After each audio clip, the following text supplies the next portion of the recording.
நம்ம தேர்தல் போகிறத பார்த்தா Vijay is going to make a big impact. அதுவும் 200 கோடி 250 கோடி ஒரு வருஷத்துக்கு சம்பாரிச்சிட்டு இருக்கிற ஒரு ஆள். இதெல்லாம் நான் விட்டுட்டேன், மக்களுக்காக நான் வரேன்னு சொல்லும்பொழுது நம்பவும் நம்பணும்.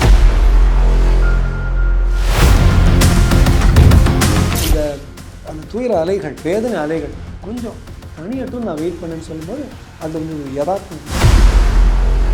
அட்லீஸ்ட் இவர் வந்து களத்தில் இறங்கி வின் ஆர் லூஸ் நம்ம சண்டை போடணும்னு நினைக்கிறாரு பார்த்தீங்களா? பல இளைஞர்கள் இது மாதிரி வரணும். உன்னுடைய அறியாமையும் உனது பலவீனத்தை உனக்கு புரியாமையும் பார்த்து என்னால் உன்னை பார்த்து எள்ளி நகைக்காமல் இருக்க முடியல சொல்கிற மாதிரி ஜனநாயகம் ஒரு படம் வந்துச்சுன்னா யோசிச்சு பாருங்கள். இப்போ இருந்து ஒரு 10 தான் பண்ணியிருக்காரு. இன்னொரு 50 இடத்த போய் மக்களை மீட் பண்ண அந்த 26 30க்கு போகுங்கிறது ஒரு இயற்கை நியதி. டெஃபினட்டா போகும். ஆச்சி அதிரசமா விடுங்க, கையில தட்டி சூடான எண்ணெயில பொரிச்சா அதிரசம் ரெடி. மெரிபா பன்னீர் சோடா, ஐ ட்ரஸ்ட் மெரிபா. ரெட் நூல் தமிழ் நேயர்களுக்கு வணக்கம். நம்ம கூட சிறப்பு நேர்காணல்ல டாக்டர் ராஜ்குமார், அரசியல் விமர்சகர் நம்ம கூட இணைஞ்சிருக்காங்க. வாங்க நிறைய பேசலாம். வணக்கம் சார். வணக்கம் பிரதி, நேர்களுக்கு வணக்கம். தாவேகாவோட பொதுக்குழு, சிறப்பு பொதுக்குழு நேற்றைக்கு நடந்துச்சு. அதுல வந்து ஆதவர்ஜுனாவா இருக்கட்டும், அருண் சாரோட இருக்கட்டும், விஜய் அவர்களோட இருக்கட்டும், அடுத்தடுத்து பேச்சுக்கள் ரொம்ப திடமானதாகவும் அரசியல் முதிர்ச்சியோட இருக்கக்கூடியதாகவும் பார்க்குறோம். ஸோ ஒவ்வொரு நபர்கள் கிட்ட இருந்தும் நிறைய மாதிரியான விமர்சனங்களும் வருது. ஆனா அவங்களோட வார்த்தைகள் எல்லாமே ரொம்ப கவனிக்கத்தக்கது. 1972க்கு அப்புறம் உங்களை கேள்வி கேட்க ஆளே இல்லைன்னு சொல்லி தான் நீங்க இவ்வளவு பண்ணிட்டு இருக்கீங்க. கண்டிப்பா பாருங்க, 2026ல திமுகக்கும் தாவேகாக்கும் மட்டும்தான் போட்டி. இதுல நாங்க 100% வெற்றி பெறுவோம் அப்படின்றதா இருக்கட்டும். நாடக அரசியல் செய்யக்கூடிய சிஎம்க்கு குறுகிய மனம் கொண்ட சிஎம்க்கு அப்படின்னு சொல்லிட்டு நாகரிக அரசியலா பதில் சொல்றோம் அப்படின்ற விஷயங்களா இருக்கட்டும். எல்லாமே ரொம்ப டிஎம்கேவா இருக்கக்கூடிய எதிர்கட்சிகளை ஒவ்வொரு இடத்திலும் கேள்வி கேட்கக்கூடிய கேள்வி கணைகளை தான் நேற்று விஜய் அவர்களும் சரி, அந்த கட்சியில் இருக்கக்கூடியவரும் தொகைத்திருக்காங்க. அரசியல் 2026 எந்த மாதிரியான களத்துல இருக்கும்? ஸோ நிச்சயமா விஜய்ங்கிற ஒரு இளம் புயல் உள்ளே வந்து, அதுவும் 200 கோடி 250 கோடி ஒரு வருஷத்துக்கு சம்பாரிச்சிட்டு இருக்கிற ஒரு ஆள். இதெல்லாம் நான் விட்டுட்டேன், மக்களுக்காக நான் வரேன்னு சொல்லும்பொழுது நம்பவும் நம்பணும். ஏன்னா பண்ணுறாரு, செய்கிறது சொல்கிறாரு, சொல்கிறது செய்கிறார். மக்களுக்காக வருகிறேன்னு சொல்லி ₹1 வந்துட்டு 1,00,000 கோடியோட போகிற மக்கள் இருக்காங்க. பல கோடி சம்பாரிச்சிட்டு வர்றவங்க அந்த குரூப்பில் இவர் இருக்கார். நம்பர் 2, அவருடைய பிஹேவியர் பாருங்கள். வெளியிலேருந்து நானும் பார்த்துட்டு வரேன். வள்ளுவர் சொன்னார், ஒரு வேந்தன் எப்படி தெரியும், 4 விஷயம் இருக்கணுமா. கெத்தாக இருக்கணுமா. அஞ்சாமை ஈகை, ஹெல்ப் பண்ணணுமா எல்லாரையும். அஞ்சாமை ஈகை, அறிவு ஊக்கம்னு பண்ணலாம். உந்துதல். 4 எஞ்சாமை வேந்தற்கு இயல்புன்னு சொன்னார். இந்த 4 நேற்று நடந்த பொதுக்குழு நான் பார்த்தேன். 1 அஞ்சாமை, அதாவது நான் கொஞ்ச நேரம் சும்மா இருந்தேன், எல்லாம் செட்டில் பண்ணுறதுக்கு நான் சும்மா இருந்தேன். இதுக்குள்ளே அவருக்கு எங்கடா கட்ஸு இது அதுன்னு சொல்லி நம்ம உடன்பிறப்புகள் எல்லாம் எல்லா இடத்துலையும் போட்டு அவரை இழுக்கிறதுக்கு முயற்சி செஞ்சதை ஒரே ஒரு வாக்கியத்தில் தட்டி கழிச்சிட்டாரு விஜய். ஓகே, ஸோ நான் வெயிட் பண்ணேன். எல்லாருடைய சோகம் கொஞ்சம் செட்டில் ஆகட்டும், துயரம் கொஞ்சம் ஓயட்டும், அந்த துயர அலைகள், வேதனை அலைகள் கொஞ்சம் தனியட்டும் நான் வெயிட் பண்ணேன்னு சொல்லும்போது அது ஒரு யதார்த்தம் இருந்துச்சு. அதுக்குள்ளே என்ன எப்படியெல்லாம் சொல்லிட்டாங்கிறது அதில் உண்மையும் இருந்துச்சு. ஆமா, அது ஒரு பகுதி. அதுக்கு சட்ட ரீதியாகவும் சத்தியத்தின் வாயிலாகவும் கண்டிப்பா வெற்றி பெறுவோம் அப்படின்றதையும் அவரையே சொல்றாரு. பியூட்டிஃபுல். சட்டத்துக்கு எங்கே பார்க்குறாங்க? டெல்லிக்கு பார்க்குறாங்க. சத்தியத்துக்கு எங்கே பார்க்குறாங்க? நம்ம மக்களுக்கு பார்க்குறாங்க. ஸோ 2வது விஷயம், the whole thing was beautifully scripted out. அவங்க 5-6 பேர் சேர்ந்து எழுதியிருக்காங்க. ஆப்வியஸ்லி இந்த அளவுக்கு ஒரு ஆழமும் ஒரு யதார்த்தமும் அவர் ஒவ்வொரு நேர்காணலையும் இன்டர்வியூலையும் அவர் ஹோல்ட் பண்ணாருன்னா அவர் அடிச்சுக்கிறது யாரும் இல்லை. இது கொஞ்சம் பிளான், ஒரு 20 days 15 days பிளான் பண்ணியிருக்காங்க. பிளான் பண்ணால் கூட நல்லா பண்ணியிருக்காங்க. 2வது விஷயம் என்ன பண்ணுறாரு, நீங்கள் பார்த்தீங்கன்னா திருப்பி உளவியல் ரீதியில் பார்த்தீங்கன்னா அதை அப்படியே கன்வெர்ட் பண்ணுறாரு. அந்த கிரீஃபை சப்போர்ட்டுக்கு கன்வெர்ட் பண்ணுறாரு. உங்களுக்காக நான் கஷ்டப்பட்டேன், இப்போ நீங்கள் அந்த குற்ற உணர்ச்சி இல்லாமல் நாம் எல்லாம் ஒன்று சேர்ந்து அந்த எந்த திசையில் அம்புகள் விடணுமோ நல்லா கரெக்டாக பாயிண்ட் பண்ணிட்டார். திமுக அதாவது ஆளுங்கட்சி தான், அதனால தான் இதெல்லாம் வந்துச்சு.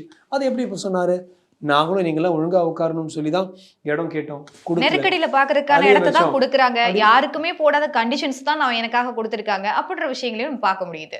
ரதி, ஆ, இதெல்லாம் ஒண்ணுமே சொல்லாத போது கூட ஓகே. நானும் 2-3 வாட்டி விஜய் பத்தி பேசினேன். ம். அந்த காமெண்ட் செக்ஷன் பார்த்தீங்கன்னா 300 காமெண்ட்ல வந்து 290 காமெண்ட், சார் வச்சு செஞ்சுட்டாங்க சார், அவங்க தான் சார் பண்ணாங்கன்னு எல்லாம் சொன்னாங்க. இப்போ இவர் ஒன்றும் சொல்லாத போது 40 நாட்கள்ல. இப்போ வந்து அவர் ரொம்ப தெளிவாக ஊர் உலகம் தெரிகிற போல நான் என்னை வச்சு செஞ்சுட்டாங்க, நெருக்கடி பண்ணுறதுக்கே நெரிசல் விடுறதுக்கே பண்ணாங்க, நானும் அவ்வளோ ட்ரை பண்ணேன், ஆனால் அப்படி பண்ணாங்க, இதனால தான் நாங்கள் அறிக்கையை விட்டு உங்களெல்லாம் காப்பாற்றுறதுக்குன்னு சொல்லும்போது என்ன ஆகுது, யாரெல்லாம் அங்கே விட்டாரோ நம்ம பக்கமும் கொண்டு வந்து அந்த பக்கம் தாரார். இதுதான் அஞ்சாமை, போல்டாக அடிக்கிறார். அடித்த மாதிரி 20 லட்சம் கொடுத்தாரு. Made sure they got it. Zoom காலில் பேசியிருக்காரு. ஸோ அந்த ஈகை எடுத்து கொடுக்கறதுக்கு ஒரு கண்டிப்பா மனசு ஒரு வேணும். மனசு வேணும்ல. அது நமக்கு எம்ஜிஆருக்கு அந்த காலத்தில் இருந்துச்சு. ம். நீங்கள் விஜய் மட்டும் இல்லை, அடுத்த 100 வருஷம் கூட தமிழ்நாட்டில் யார் என்ன பண்ணாலும் அவன் பேர் எம்ஜிஆர் நினைப்பான்னு தான் சொல்லுவாங்க. அந்த அளவுக்கு எம்ஜிஆர் பண்ணிட்டார் ஈகை. பட் அந்த அஞ்சாவை இவர் வந்து விவரிச்சிருக்காரு, ஈகையை வந்து அவர் காட்டியிருக்காரு. 3வது அறிவு ஊக்கம். அது ரெண்டும் பியூட்டிஃபுல்லி ஸ்கிரிப்ட். அவருடைய பேச்சோ, அருள்ராஜ் பேச்சோ, ஆதவர்ஜுன் பேச்சோ பிளான்டு, ஓகே. Planned beautifully. முதல் மக்கள்கிட்ட சாரி இப்படி நடந்துச்சு, இதனால தான் குவாய்ட்டாக இருந்தேன், என்னோட வாங்க, அங்க இருக்காங்க நம்ம அதான் எதிரி. ஓகே. ரொம்ப கிளியராக காட்டிட்டான். ம். நெக்ஸ்ட் பாயிண்ட், நான் வந்து பாஜகவோட ஒட்டிக்கிட்டு, அதிமுகவோட ஒட்டிக்கிட்டு, பாமகவோட ஒட்டிக்கிட்டு நாங்கள் எல்லாரும் சேர்ந்து ஒன்றா நாங்கள் சண்டை போட போட்டோம் சொன்னால் ஒரு தலைவனுக்கு வந்து அவ்வளோ ஒரு பெரிய ஒரு எடுத்துக்காட்டாக இருக்காது. அதுக்கு என்ன சொல்கிறாரு, வெறும் தாவேக்காவும் திமுகவும் தான் சண்டை போட போகிறோம் அப்படின்னா மற்றவங்க வந்து அவ்வளோ பெரிய பொருட்டு இல்லை. இது வந்து தேர்தல் காலத்தில் வந்து கூட்டணிகள் உருவாவதும் மடிஞ்சு போகிறதும் ஒரு ஆல்மோஸ்ட் நார்மல் தான். ஸோ தேர்தல் காலம் நெருங்க இது மாறலாம். இந்த பொசிஷனில் நான் மாற போகிறேன்னு சொல்லாமல் நாங்கள் வந்து அவங்கள வந்து ஒண்டி கொண்டியா அந்த காலத்து ஒரு எம்ஜிஆரும் நம்பியாரும் சண்டை போட்ட மாதிரி அந்த பண்ணிவிட்டு ஒரு குறுகிய மனப்பான்மை உள்ள முதலமைச்சரோட நம்ம சண்டை போடுவோம்னு சொல்லி அதுக்கு முன்னால் அந்த கேள்விகள் எடுத்து வைக்கிறார். சுப்ரீம் கோர்ட்ல இதை கேட்ட, உச்ச நீதிமன்றத்தில் கேட்டாங்களே, அதுக்கு என்ன ஆச்சு? அந்த ஆக்ஷன், வாயை மூடி பண்ண ஆக்ஷன், அது பேர் மாஸ்க் மூமெண்ட். அதாவது நான் உன்னை பார்த்து ரொம்ப அசிங்கமாக சிரிக்கக்கூடாது, ஏன்னா இது நம்ம பேசுறது வந்து ஒரு சோக விஷயத்தை பற்றி பேசுகிறோம். அதே சமயத்தில் உன்னுடைய அறியாமையும் உனது பலகீனத்தை உனக்கு புரியாமையும் பார்த்து என்னால் உன்னை பார்த்து எள்ளி நகைக்காம இருக்க முடியல சொல்கிற மாதிரி சில பேர் சொல்கிறாங்க. அது பயங்கர ட்ராமா சினிமா. பேச வைக்கிறாங்கல்ல, அவ்வளோதான். அது ட்ராமாவா சினிமா இருந்தால் நிஜமாக இருந்தாலும் அதை பற்றி நீங்கள் பார்க்குறீங்க. இப்போ நம்ம 2 பேரும் அதை பற்றி பேசிட்டோம். அந்த மாஸ்க் மூமெண்ட் வந்து நான் உன்னை பார்த்து எள்ளி நகைக்கிறேன் அப்படின்னா என்ன, நீ என் எதிரி, ஆனால் நான் உன்னை அவ்வளோ பெரிய ஆளாக நான் நினைக்கல, நான் உன்னை அடித்து டெஃபினட்டாக ஜெயிக்க போகிறேன். எந்த ஒரு ஹீரோவும் ஒரு வில்லனை பார்த்து சிரிச்சான்னா இப்போ I'm going to beat you தான், இன்டர்வலுக்கு முன்னால் சிரிக்க மாட்டாங்க, போக போக தான் சிரிப்பாங்க, அந்த பவர் ஜாஸ்தியாக வரும்போது. ஸோ அது வந்து இன்னொரு பியூட்டிஃபுல் பாயிண்ட். ஃபைனல் பாயிண்ட் என்னன்னா, ஐ எம் த பாஸ். நிறைய பேர் என்ன சொன்னாங்க, அவருக்கு ஒன்றும் தெரியாது, யார் இவங்க சொல்கிறாங்க அவங்க சொல்கிறாங்க, அவங்க எல்லாம் டிசைட் பண்ணுவாங்க, நீங்கள் அவங்க சொல்கிற மாதிரி பண்ணுங்கப்பா, இவங்க சொல்கிற மாதிரி பண்ணுப்பா விஜய் சொல்வார். ஆனால் இந்த நேர்காணல் இந்த இதில் பார்த்தீங்கன்னா இந்த பர்டிகுலர் குழுவில் ரொம்ப தெளிவாக விஜய் டிசைட் பண்ணுறது தான் சட்டம், ஹீ இஸ் த பாஸ். இங்க தாவேக்கான்றது ஒரே ஒரு முகம் தான் அப்படின்ற இடத்துலையுமே நிற்கிறாங்க அவங்க ஆட்களுமே. இப்போதைக்கு தாவேக்காவோட ஒரே ஒரு முகம், அதாவது அந்த 5 முகம் மேலே இருக்கு, இது வந்து 6 முகம், 6வது முகம். அதாவது ஐ எம் த மெயின் மேனுங்கிறது எந்தவித ஒரு சின்ன ஒரு சந்தேகம் இல்லாத பட்சம் அவர் வந்து பொது வெளியில் நிரூபிச்சிட்டார். So these are the 5 carry home messages. இதை வந்து நம்ம அனலைஸ் பண்ணி டைசெக்ட் பண்ணி உளவியல் ரீதியெல்லாம் பார்த்தா இந்த 5 விஷயம், நான் தான்ப்பா பாஸ், நீ தான் உன் எதிரி, உனக்கு நான் சாரி, நான் ஒன்றையும் நான் பார்த்துக்கிட்டேன், நம்ம எல்லாம் ஒரு பக்கம்தான், மற்றவங்க இருந்தாலும் அவங்க இருக்கட்டும், மெயினாக திமுக தாவேக்கா களத்தை வந்து மாத்துறாரு. அதிமுகவும் திமுகவும் சண்டை போடுவாங்க, நம்ம அதிமுகவோட ஒட்டிப்போம்ங்கிறது அவர் சொல்லலை. நாம் என்னை பொறுத்த வரைக்கும் ஒரு எதிரி, ஒரு வில்லன், ஒரு ஹீரோ. ஆனால் அதே மாதிரி கேள்விகளை வச்சு நகைக்கிறது தன்னுடைய எதிரியை பார்த்து. ஸோ ஓவரால் தியேட்ரிக்கல் இப்போ தமிழ்நாடு மக்களுக்கு தியேட்டருக்கு பிடிக்குமே. பிடிக்கும். அந்த காலத்து எம்ஜிஆர்ல இருந்தோ இந்த காலத்து Vijay they like that theatre, they like that drama. தமிழ்டா உன்னை காட்டுறேன்டா அந்த பேங் அந்த மோமெண்ட் இருக்குமே, அந்த மோமெண்ட் சினிமாலையும் பார்த்துட்டு இருக்கிறோம். இன்னொருத்தர் படத்துல தான் நிறைய அந்த மோமெண்ட் வரும். அவர் தோ வருவேன் நான் சொல்ல மாட்டேன்னு ஓடிட்டார் அவர். அட்லீஸ்ட் இவர் வந்து களத்தில் இறங்கி வின் ஆர் லூஸ் நம்ம சண்டை போடணும்னு நினைக்கிறார் பார்த்தீங்களா. பல இளைஞர்கள் இது மாதிரி வரணும், தர்மத்துக்காக போராடணும், நாட்டுக்காக இருக்கணுங்கிறது என்னுடைய honest feeling. Youngsters must see this. Maybe some of the youngster இதோட பெருசாக கூட வந்தால் வரலாம், அவங்களுக்கும் ஒரு வாய்ப்பு இருக்குது. இவ்வளவு காசு இல்லைன்னா கூட நீ வேற மேலே வரலாம்ங்கிறது தான் நான் அவங்ககிட்ட சொல்ல ஒரு அட்வைஸ். ஓகே, ஒரு ஜேர்னலிஸ்டோட சர்வேல வந்து ஒரு பாயிண்ட் ஆஃப் வந்து ரேஷியோ நம்பர்ஸ் வந்து ரிலீஸ் ஆகுது. ஒரு 20க்கு மேலே 28 26க்கு மேலே வந்து இவருக்கு வந்து ஓட்ஸ் வந்து இருக்கும். தமிழ்நாட்டில் ஒரு பெரிய கட்சி, இரண்டாவது பெரிய கட்சியாக வந்து தாவேக்கா தான் இருக்குன்ற ஒரு ரேஷியோவும் அவங்க ஒரு ஜேர்னலிஸ்ட் வந்து ரிலீஸ் பண்ணியிருக்காங்க. ஸோ இதையும் பார்க்கலாம். இந்த இடத்துல ஆதவர்ஜுனாவும் சொல்கிறாரு, எங்களுக்கு 20% மேலே 26% ஓட்ஸ் இருக்குது அப்படின்றாரு. ஆனால் அந்த இடத்துல அவர் ஒரு இடத்துல மறுபடியும் ஆதவர்ஜுனா சொல்கிறாரு, புயலுக்கு பின் அமைதி அப்படின்றது மாதிரி இல்லாமல் இப்போ அமைதிக்கு பின் நீ வந்து புயல் கிளம்பும். இந்த 40 நாள் அமைதியாக இருந்துட்டோம், இதுக்கப்புறம் வந்து ஒரு புயல் வரும். அந்த புயல் தான் அந்த தேர்தல் அவர் சொல்றாருன்னு நினைக்கிறேன். மேபி அந்த தேர்தலுக்கான வேர்ட்ஸ் தான் இதெல்லாம். அதுக்கப்புறம் வந்து நான் ஒரு 10 வருஷம் வந்து திமுகவுக்கு வந்து வேலை செஞ்சதுக்கு நான் மன்னிப்பு கேட்டுக்கிறேன் தமிழக மக்கள் கிட்ட அப்படின்ற ஒரு விஷயத்தையும் ஆதவர்ஜுனா சொல்றாரு. ஸோ அது மட்டும் இல்லாம ஆதவர்ஜுனா இன்னொரு இடத்துல சொல்லும் போதும் கூட விஜய் வந்து உங்களுக்கு ஒரு டைம்ல வந்து சப்போர்ட் பண்ணாரு, உங்களுக்கு அந்த நன்றி கூட இல்லையா அப்படின்ற விஷயங்களா இருக்கட்டும், எல்லாமே ரொம்ப ஃபோக்கஸ்டா டிஎம்கே இது பண்றாங்க. ஸோ இந்த ரேஷியோ பாயிண்ட்ஸ் வந்து இப்போ ரிலீஸ் ஆயிருக்கு. அதை எப்படி பாக்குறீங்க? இது என்ன மாதிரி நகர்வுகளை கொடுக்கும்? நிறைய பேர் என்கிட்ட வந்து பாஜகவில் பல நண்பர்கள் சொன்னாங்க, விஜய் வந்து சும்மா ஒரு அப்படி லைட் மாதிரி வந்துடுவார் இறங்குவார்னு. ஒரு சிலர் எனது நண்பர்கள், ஐ எம் நாட் சேயிங் பாஜகவுடைய கட்சி அப்படி சொல்லுதுன்னு நான் சொல்லலை, அதில் இருக்கிற சில நண்பர்கள். அப்போ நான் சொல்லுவேன், ஒன்றுமே இப்போ அவர் ஆரம்பிச்சிருக்காரு. ஏன்னா ஒரு 10 நாள் மக்களை மீட் பண்ணியிருக்காரு, ஆல்ரெடி 26. சினிமாவே ஒரு கிரேஸாக சும்மா இருக்கும்போது ஃபோனில் வந்து என்ன நெக்ஸ்ட் வருது சினிமா கிளிப்ஸ் பார்க்குறதுன்னு சொல்கிற மக்களோட மத்தியில் யாரோ சொல்லிட்டுருக்காங்க, அந்த அவதார் படம் இந்த பெரிய பெரிய படங்கள் பார்த்தீங்கன்னா அந்த படங்களோட ஒரு ட்ரெயிலர் வரும்போது 1 கோடி வியூஸ் வேர்ல்டு வைடு வருமா. இது சொன்னது ஒரு வெள்ளக்காரன். ஓகே, ரஞ்சிதமேன்னு என்னமோ ஒரு இவருடைய பாட்டு, நான் ஒரு இதில் இருக்கேன், அந்த ரஞ்சிதமேயோட பாட்டு வந்து ஒரு சில நாட்கள்லயே 25 கோடி வியூஸ்க்கு போயிருக்கான். 25 crore views. Can you imagine? 250 million population of America வந்து 330 மில்லியன். ஸோ அவ்வளோ பேர், அதான் நம்ம மக்கள் ஆர் ஸோ கிரேசி. 10 வாட்டி தான் அவர் போயிருக்காரு, இன்னும் ஒரு 50 வாட்டி இவர் போனாருன்னா எங்கே போகும்னு நினச்சி பாருங்க. அதோட ஒரு முக்கியமான விஷயம், அரசியல் ரீதியிலே ஒரு படம் அவரை வந்து கதாநாயகனாக காட்டு. ஜனநாயகன் ஜனவரியில 9th நீங்கள் பார்த்தீங்கன்னா அதுக்கப்புறம் இன்னொரு லிஃப்ட் கொடுக்கணும். நான் வந்து இதை வந்து கொஞ்சம் ஒரு 3வது மனிதன் நான் பேசுகிறேன். I also like Vijay. அதுக்கு நான் விஜய்க்காக நான் ஏற்றி விடல. ஐ பர்சனலி என்னை பொறுத்த வரைக்கும் இந்தியாவில் பிக்கஸ்ட் லீடர்னா ஒரு மோடி தான். பட் அது அதே சமயத்தில் தமிழ்நாட்டு ஒரு புயல், தமிழ்நாட்டு மக்களுக்கு ஒரு குரலாக விஜய் வர்றதை நான் பாராட்டுறேன். அப்போ ஜனநாயகம் ஒரு படம் வந்துச்சுன்னா இந்த எப்படியே இந்த 26 22க்கு வரும்.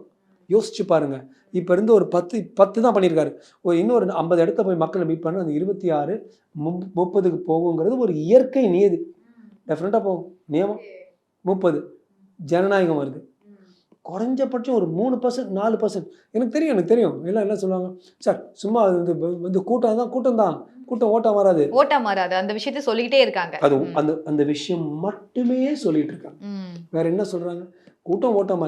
நான் நினைக்கிறேன் அவங்களுடைய எண்ணங்களை வந்து அதை வெளியில் சொல்லிகிட்டே இருக்குது. கூட்டம் தான், ஓட்டு வராது கூட்டம். ஏன் நீங்கள்லாம் வந்து காசு கொடுத்து லாரியாக வந்து கூட்டம் காட்டலையா? ஆளுங்களை எடுத்துகிட்டு வந்து அது வந்து ஒரு காமராஜ் அரங்கத்தில் இருந்தாலும் சரி, வெளியூர் இருந்தாலும் கூட எப்படியாவது ஒவ்வொரு மாவட்ட செயலாளர் வட்ட செயலாளர் எப்படியாவது ஆளுங்க பிடிச்சிட்டு கொண்டு வரணும். அப்போ கூட்டம் வந்து ஓட்டாக மாறதுன்னா நீங்கள்லாம் ஏன் கூட்டம்? நான் தான் கேட்குறேன். எல்லா அரசியல்வாதிகளும் வெறும் 100 பேர் இருந்தாலும் எவ்வளோ பெரிய ஒரு முதல் மந்திரியோ அல்லது வந்து ஒரு மத்திய அமைச்சர் வந்தாலும் 500 பேர் வச்சு ஒரு கூட்டத்தை போட மாட்டோமே. எல்லாருக்கும் கூட்டம் காட்டணும். ஸோ அந்த கூட்டம் இஸ் நாட் பிகம் ஓட்டுங்கிறது பொதுவாக ஒரு ஜெனரிக் ஃபார்மாக அது உண்மையாக இருக்கலாம். பட் இந்த காலகட்டத்தில் ஒரு திமுகங்கிற ஒரு சக்தி இருக்குது, ஒரு பெரிய சக்தி. அந்த சக்தியை எதிர்த்து ஒருத்தர் வரார், சினிமா மாதிரியே தான். அந்த அந்த சக்தியை வந்து இவரை வந்து இந்த எதிர்ப்பு கொடுக்குறவரை அமுக்கிறதுக்கு அந்த சக்தி பண்ணுறாங்க. அதுவும் சினிமா மாதிரி தான். இவர் பின்னால் நிறைய கூட்டங்கள் வராங்க, பெண்களும் இவர் பண்ணுறாங்க, இவர் பின்னால் போகிறாங்க, சினிமா மாதிரி தான்.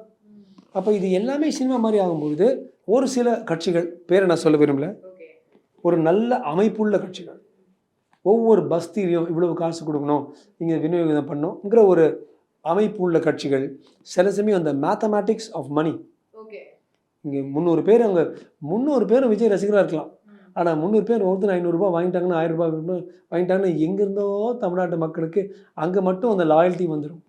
வாங்கிட்டோமே காசு குத்துனாங்கன்னா அப்போ வந்து ஒரு பிரச்சனையாகலாம். ஸோ அது மட்டும், money is got in many places, அதை மட்டும், அந்த ஃபேக்டர் மட்டும்தான் I will say is a different factor. மற்றபடி இந்த தேர்தல் போகிறத பார்த்தா Vijay is going to make a big impact. அதாவது அவர், இதே நான் ஒத்துக்கல, சில பேர் சொல்கிறாங்க அவர் 150 200 எடுத்துருவார் தூக்குவார்.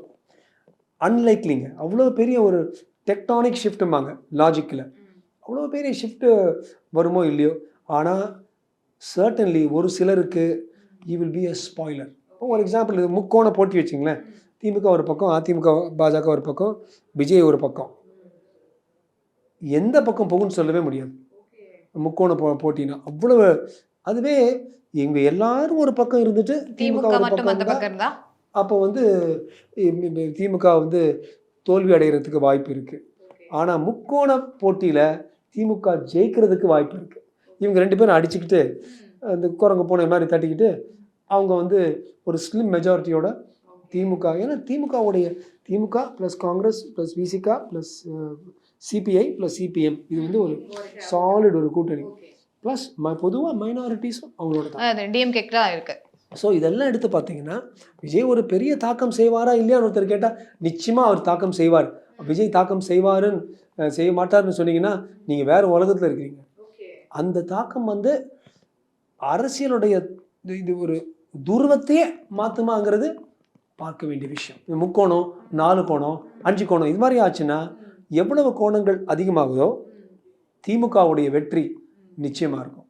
எவ்வளவு கோணங்கள் கம்மியாக இருக்குதோ, அதுவும் எஸ்பெஷலி தாவேகா அதிமுக பாஜக சேர்ந்தாங்கன்னா டெஃபினட்டாக. ஆனால் இந்த இடத்துல வந்து சொல்கிற பட்சத்தில் எதிர்கட்சியாக இருக்கக்கூடியவங்க வந்து இதுதான் சாக்குன்னு வந்து நம்மளை மட்டம் தட்டுற மாதிரி, நீங்கள் வந்து இப்போ தனிச்சு நின்றீங்கன்னா வெற்றி பெற முடியாது, எங்கள் கூட வந்தீங்கன்னா தான் வெற்றி பெற முடியும் அப்படின்ற இடத்துக்கு வராங்க. எங்களை மட்டம் தட்டுற இடத்துல தான் அவங்க வச்சுக்கிறாங்க அப்படின்ற இடத்துலையும் சொல்கிறத நம்ம பார்க்க முடியுது.